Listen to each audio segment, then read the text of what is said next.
Hello and welcome to the 21st Century Hermitage. As you can see, it's a lovely day. It's very bright, very mild. This wasn't the case last night. We had some very heavy rain followed by some very low temperatures, so it's not ideal conditions to be working in the garden today. So we thought we'd take advantage of a lovely day like this and travel up the mountain a little bit and have a look around some of the land surrounding the Hermitage. So we're going to just go for a little walk, see some landscapes, perhaps look for a few animal tracks and signs, and then probably end the video with a little lesson for beginners how to camera trap, if you're into that. Okay, thank you.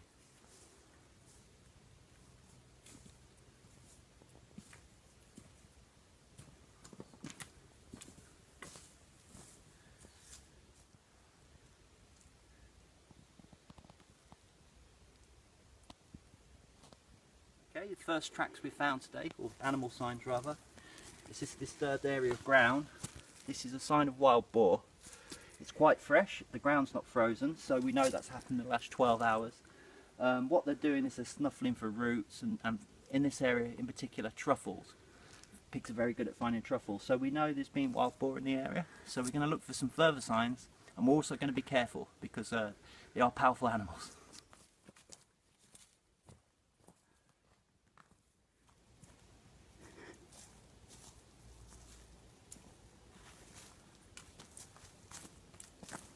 The pig trail is continuing down this way, and we've also noticed this dropping here. The droppings of a mustelid, telltale sign as it's on top of a stone. This to me looks, it's quite old, but it looks to me like a beech or a stone marten.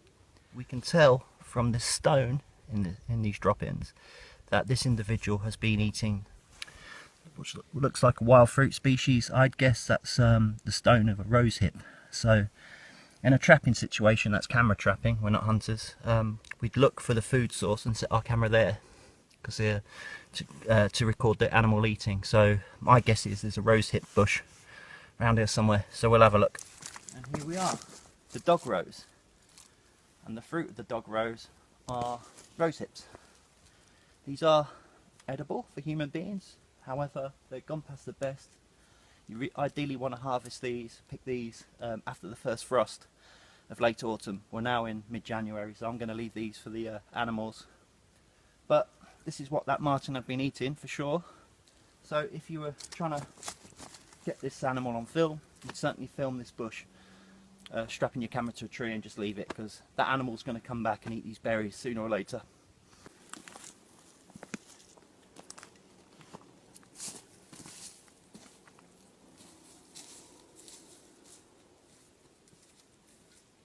Okay, this is what I've been looking for. Let me show you.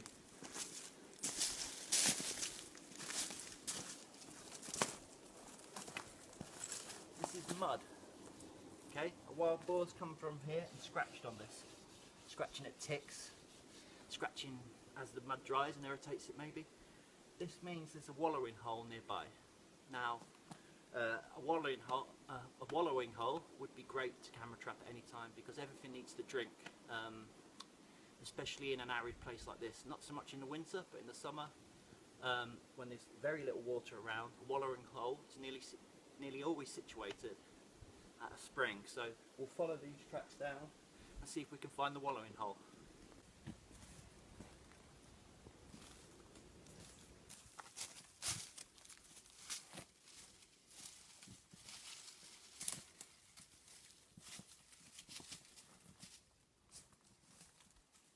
Okay, here's some more mud marks, so we know we're on the right track.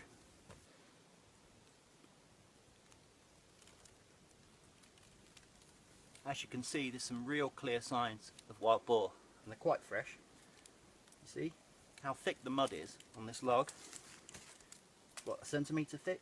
That's where pig's been wallowing, lying down in the mud, cooling off.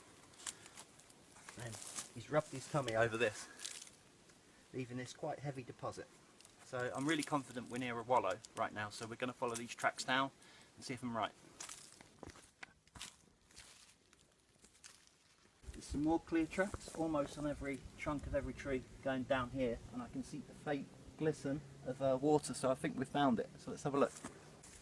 Oh yes. Oh yeah. Big wallow, big pig wallow. Here's, we found it.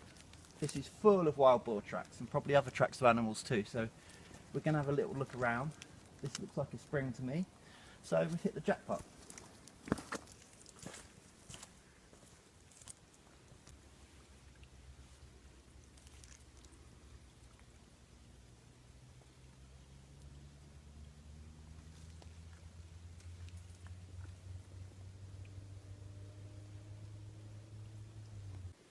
And it's quite an amazing example of a pig wallow too. It's absolutely textbook. You can see how this has begun from a trickle of a spring. And slowly the pigs have wallowed and moved and dug, and it's become almost this oxbow shape.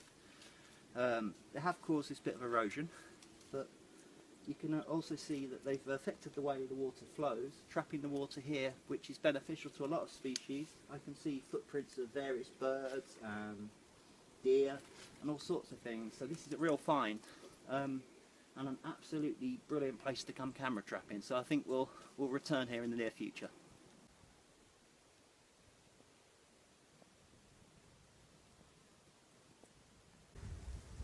Okay, so we've established that to film wildlife via a camera trap, it's good to source either food or water.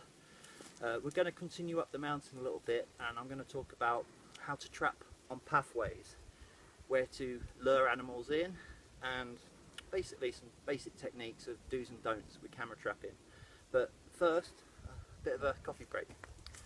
Cheers.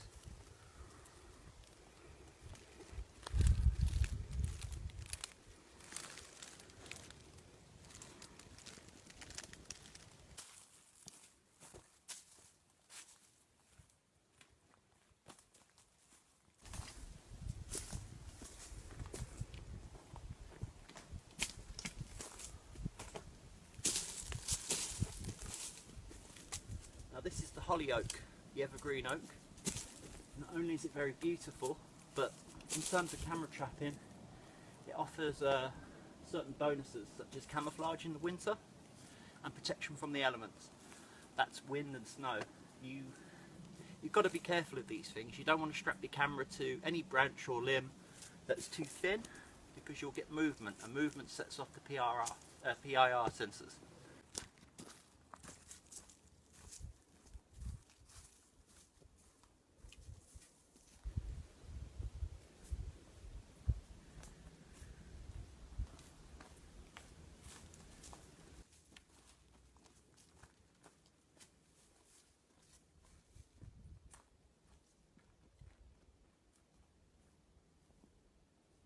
Here's some further signs of wild boar. You can see the mud again. Also, we've got this patch of stripped bark from this larch tree. Now I reckon that's where roe deer's rubbed its antlers, which they do trying to shed the felt off them. They must find it irritating. And then they've had a little nibble on the bark also here. You can see where this larch tree's bled with sap, which must be quite sweet for them. Okay, let's carry on.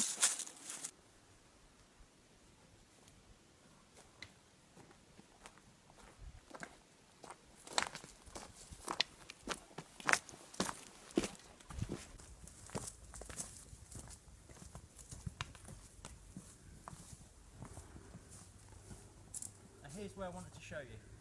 Okay, this is a really good spot for camera trapping. I'll tell you why. Because you've got 3 pathways, 3 routes, all connecting in one area. So you want to film this zone. Also, things like canids, dogs, wolves, foxes, that sort of thing, are put off by the infrared sometimes. So if you get them coming down into a bowl, you'll catch them on film before they take fright and leave. I'm going to attach the camera to this tree at the back.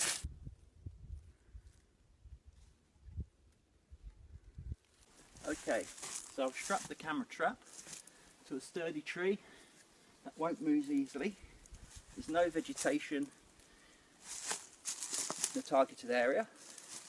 I've added a bit of camouflage netting for extra protection against human theft, and that's all you need really. So we're not going to leave this here today because we've got the wallow back to camera trap now, because we're quite excited about that.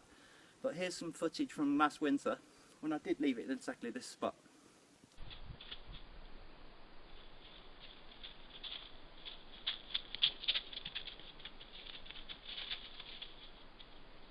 Okay, so that's it for today. I hope you enjoyed this video and I hope you found it useful. Thank you.